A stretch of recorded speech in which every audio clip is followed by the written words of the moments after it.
it's Liz Yuille from Old Stables Crafts. Thank you for joining me again today.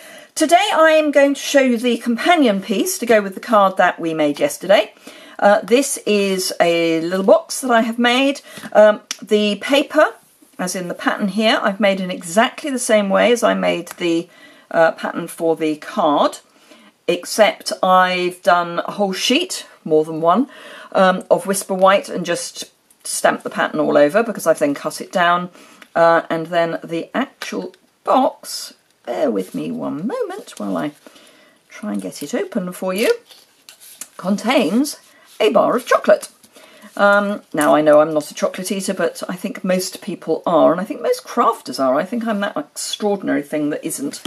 I'm going to be making this box today in metric, purely because the chocolate bar works best in metric, but I will have the imperial measurements and the metric over on my blog site, on my website, and the link to that is below in the description bar.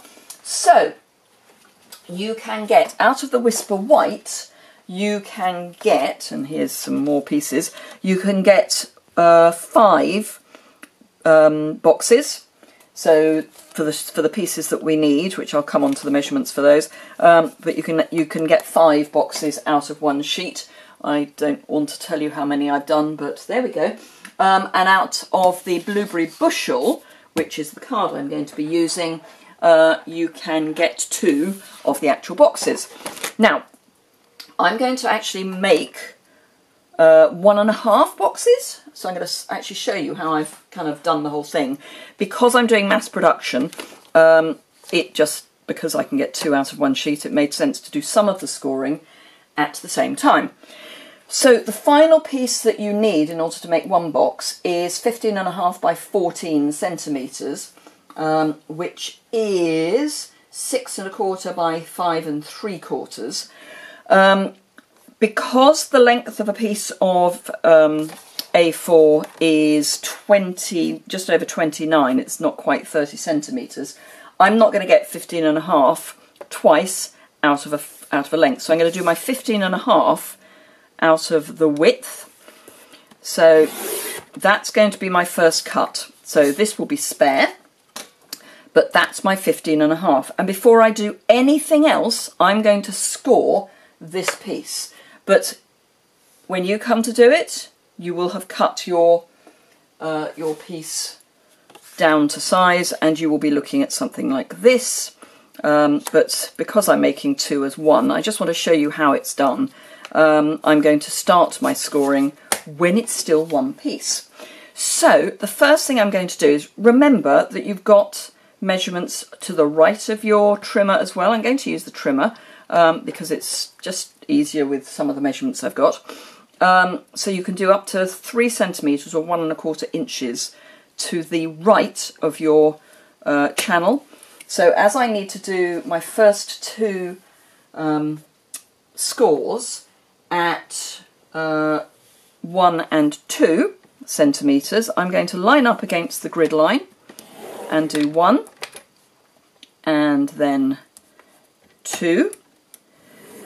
And then you can either turn the whole thing over and do your measurements this way, in which case they will be at 13.5 and 14, or, so 13.5 and 14, or you can just work this side again and do 1 and 2, or in my case I'm going to do 2 and 1. But it still lines up the other side at my 13.5 and my 14.5. So that's my 13.5 and that's my 14.5, but it still lines up on this side at the 1. So that is I've done 2 lots of one box. Does that make sense? By doing 1 lot of scoring, I've done the basics for 2 boxes. And if I bring in my bar of chocolate, you will see that that is going to fit nicely in there. Always worth checking. So the next thing to do is to cut this piece down into 2 bits of 14. So 1 piece and the other piece, and you're just left with this little piece left. So now we'll just be working on 1 box. So on our short side, having done our long side at 1, 2, 13.5 and 14 centimetres, on our short side we're going to do 1 and 2 again. So 1, and remember to keep your cutting blade out of the way. You do not want to cut by mistake. So 1, 2, and then turning it round, we are going to score at 7.5 and 8.5. So there's 7.5 and 8.5. So that is our fully scored piece of card. I hope that made sense. But as I say, I wanted to show you how you can cut a few minutes by batching. So as ever with a box, I'm now going to burnish all my score lines using a bone folder. It does make a huge difference to use a really good bone folder. You get a much better fold than just folding. It just makes it nice and crisp. And I tend to like to have my larger piece of card on the top. I just think it gets a straighter fold. Because you're less likely, if you're doing it with the smaller piece on top, this is more likely to wibble, whereas if you do it underneath, you're sort of holding that short edge down. So that is all our scoring. I'm not sure that blackberry bushel is the best colour for seeing this on, but hey-ho. So I like to have it with the score lines to the right, and then with my snips, I'm just going to cut down. So I've got this square, and then I'm going to wedge in there, and then cut that away. And I'm also going to cut off that piece and that piece.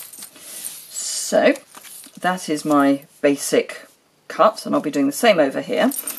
But let's trim down everything else, and I am cutting a few, not corners, I'm just making as few cuts as I need to.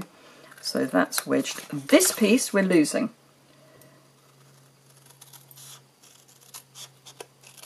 So cut that straight, get rid of that, cut that off. So that is our basic shape, and I need to replicate that over here. So this I'm going to wedge, and this piece I'm going to get rid of. And I just like to work, you know, round the clock, as it were. So take away that piece, wedge, cut that away,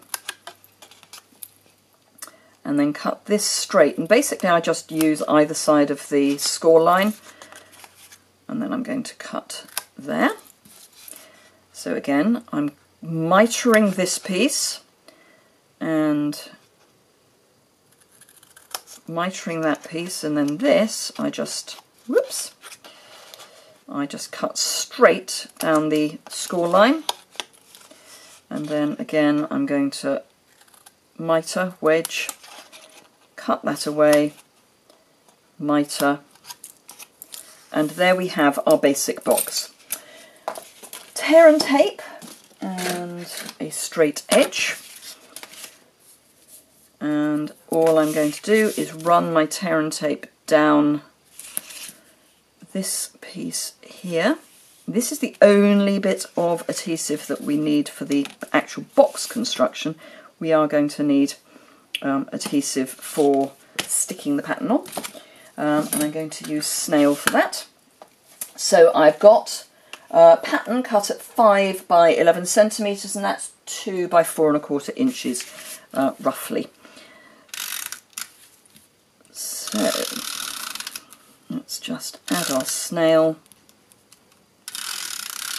And I just like to put these pieces on before I construct the box, because then I'm sticking to something flat, which I do find slightly easier than sticking to something that is, when I say flat, and I've got a solid surface to push onto. So it just makes it easier than trying to stick it onto a box, particularly if the box is a smaller box. I just think it's a little easier to do it this way. Personal preference. I know people who stick it onto the finalised constructed box, which if you're worried that you're going to make a mistake, obviously that is a better idea. But I'm fairly convinced that this is going to work, so why not? I say that because I've made a few. So just fold in this edge, fold over this whole piece, and then pop one on another, and then I just run my bone folder down that seam to make sure that everything is well stuck, and that is our box completed.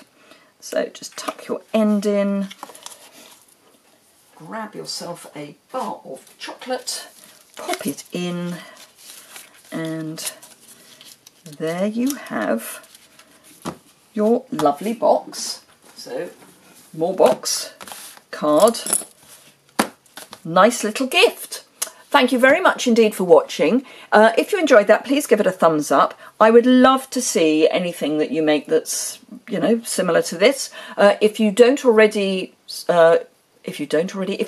already part of my Old Stables Crafty Hangout, that's a Facebook group. There is a link to that, in the description bar. So do please ask to be added to that. Anybody can invite anybody else, and if you ask to join, I normally manage to get people added within a day, maybe 2, depends on whether we're hitting a weekend, that sort of thing. So do please join the Crafty Hangout. We have a real blast there. There are some really talented ladies who probably spend more time in there than I do. I really must put that on my list of things to do better in 2019. When you order, please do use the host code if your order is under £150, and then you'll get to share in the stamping rewards. I divide those by the number of people who use the host code in any 1 month, and then I just choose a gift that I would like to send to everyone, and everyone gets the same thing. A couple of months ago, everybody got a chamois and a stamp case, so that they could keep their chamois in their stamp case. So it's those sorts of things. But yeah, and do remember, of course, celebration. For every £45 you spend in any one order, or £90, you'll get 2 things. So for every £45, you get to pick a free item from the Celebration catalogue, £90 2, etc, etc, etc. So it's a great time to shop. So thank you very much indeed for watching. I hope you enjoyed that. As I say, if you did, give it a thumbs up. If you've got any questions, please drop a comment in the comments bar below. If you don't already subscribe, it's the bottom right hand corner, so just click on that. If you would like to receive my newsletter, you can subscribe to that over on my website. So yes, thank you very much indeed, and I hope to see you again very soon. Bye!